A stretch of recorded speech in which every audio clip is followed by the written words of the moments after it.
লাভের উপর টাকা নিয়েছি বছর প্রত্যেক মাসে মাসে আমি 1,64,000 টাকা নিয়েছি প্রত্যেক মাসে মাসে লাভের টাকা দিয়েছি 14 মাস লাভ দেওয়ার পর এখন এসে বলছে যে টাকা দিতে পারি না তখন বলি গেছে আপা আমরা তো টাকা দিতে পারছি না এটা আমরা যদি আপনাকে আস্তে আস্তে দিই কিছু কিছু করে দিয়ে শোধ করে দিই তখন বলে তোর টাকা আমরা নিব ওই করে নিব না এটা আমার সমিতির টাকা সমিতির লোক শুনবে না প্রত্যেক মাসে মাসে আমরা সুদ নিব সুদের টাকা যখন দিতে পারি না আটকা দিয়েছি তখন আমার বুঝে তুলে নেবে 10 লাখ টাকার কেস দিব উকিল নোটিশ পাঠাইছে 10 লাখ টাকা তারপরে বলছে যদি না দিতে পারিস তোরা কিডনি বেচে হলেও টাকা আদায় করবো তারপরে আমার 34,000 টাকা দিয়েছে যেদিন আমরা চলে যাই ঢাকাতে সেদিন দুপুরবেলা ওর বাড়িতে নিয়ে ভাত খাওয়াইছে মাছ দিয়ে ভাত খাওয়া 34,000 টাকা দিয়েছে দিয়ে আমার বলছে তোরা ঢাকা চলে যা আমরা ঢাকা গাজীপুর পর্যন্ত গেছি ওই মহিলার লেগে যে কিডনি বেচে হলেও ওর ধার শোধ করবো এখন তারা বাড়িতে আছে ওদের বাড়ি জিপি অফিস কাঁচা বাজার আইন এখনো কোনো ব্যবস্থাই নেয়নি যেদিন আমরা পালা গেছি সেদিনও যে আমার পরিবার থেকে যখন পুলিশের কাছে গেছে কোনো কাগজ লেখেনি যে একটা এফআইআর করে এফআইআর পর্যন্ত লেখেনি বলছে আপনার পরিবার থেকে যখন গেছে পুলিশ আমার কল রেকর্ড চেক করছে আমরা কোথায় আছি তাও কোনো কাগজ নাই আমরা যে পালা গেছি কিংবা হারা গেছি এরকম একটা ডকুমেন্টস থাকা দরকার পুলিশের কাছে বাড়ি থেকে যখন লোক গেছে ওরা কোনো কাগজ দেয়নি না কোনো কিছুই দেয়নি যে আপনারা গেছেন পালা গেছেন তাহলে একটা নোটিশ হবে যে আমরা চলে গেছি আমার পরিবার থেকে তখন ওরা কোনো কাগজ নেয়নি কাগজ না নিয়ে আমার কল রেকর্ড চেক করছে আমরা কোথায় আছি বিচার না পেলে আমরা 3 জনাই আত্মহত্যা করবো বিষ খাওয়া এর লেগে দায়ী থাকবে পুলিশ প্রশাসন আর যদি না বিচার পাই সত্যি সত্যি আজ থেকে 4 দিনের ভিতর বিষ খাবো বলেছি খাবো পুলিশ প্রশাসনের সামনেই খাবো আর দায়ী থাকবে প্রত্যেকটা পুলিশ প্রশাসন পুলিশের লোক হয়েছে মাথা কিনে লিজে নাকি আমরা বিচার পাবো না কোনোদিন পাবো না সত্যি বলছি জীবনে যদি যা করবো বিষ খেয়ে মরবো মরতে যদি হ্যাঁ এই পথে নামিছি বিষ খেয়ে মরবো হয় বাঁচবো না হলে মরবো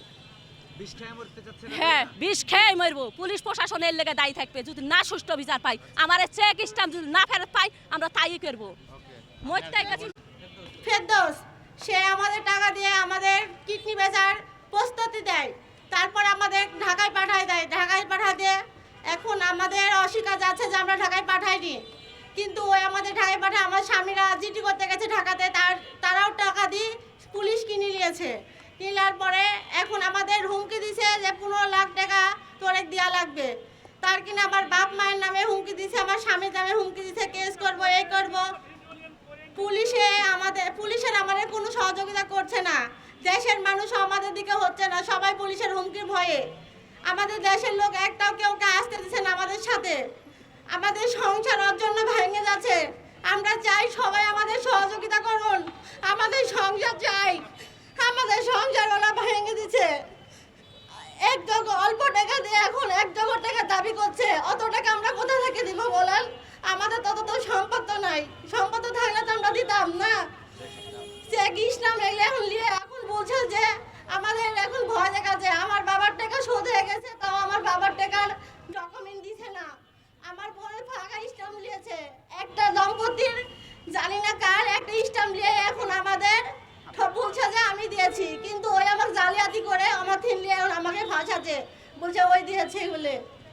এমন কথা বলছে আমাদের সংসারের টিকা আছে না আমার শ্বশুর শাশুড়ি আমাকে তুলছে না আমার বাচ্চার সাথে দেখা করতে দিছে না আমার বাড়িতে সরকার আমার শ্বশুরে হুমকি দিছে যে তোমার এক তুলে নিয়ে যাবো আমার বাড়িতে হুমকি দিয়েছে যে তোকে তুলে নিয়ে যাবো মনিরুল ফেরদৌস হুমকি দিচ্ছে আমার বাসায় যায় যে তোকে তুলে নিয়ে যাবো উল্টা ডাঙ্গা তোকে মারবো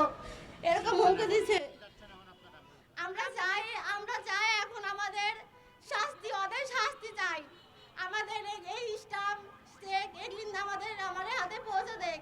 আর আমরা চাই পুলিশ প্রশাসন সরকার সবার সিনে আমাদের এই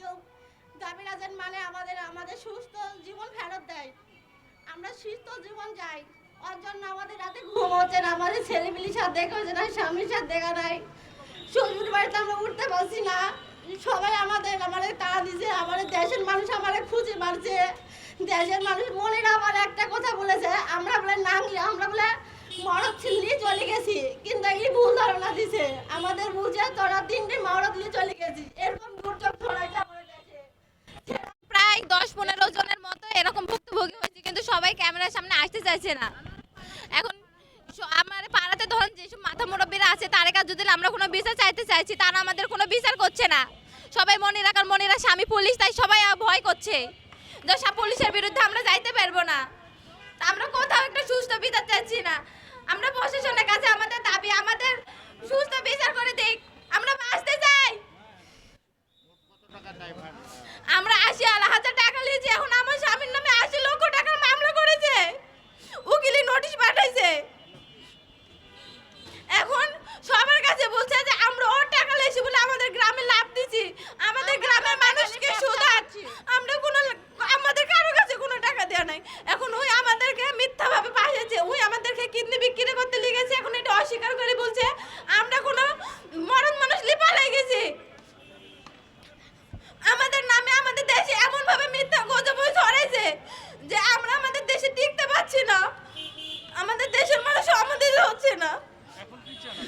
আমরা বিচার চাই, আমাদের চেক স্ট্যাম্পগুলো আমরা ফেরত চাই, আমরা বাঁচতে চাই। আর আমরা 3 জন বাধ্য হয়ে আত্মহত্যা করতে চাইছিলাম। আর এখন যদি আমরা চেক স্ট্যাম্প না পাই, পুলিশ প্রশাসন দায়ী থাকবে।